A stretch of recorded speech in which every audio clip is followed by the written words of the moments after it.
Ethio-Djibouti Railway is a showcase and flagship of mega projects.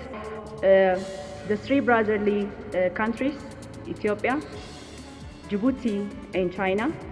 Together, we accomplished a very significant task of construction of about 756 kilometers of railway line with major relevant infrastructure, rolling stocks, and facilities, and the system was made open to operation since January 2018. There are 13 countries in the world with a population size larger than 100 million.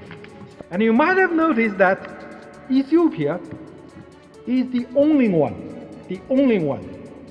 with no coastline and seaport. This is the major bottleneck for the development of Ethiopia. And 95% of the trade of Ethiopia goes through Djibouti. That's why the rail, which will help turn the landlocked into land-linked. And this is not just a railway, but a lifeline also, an artery also.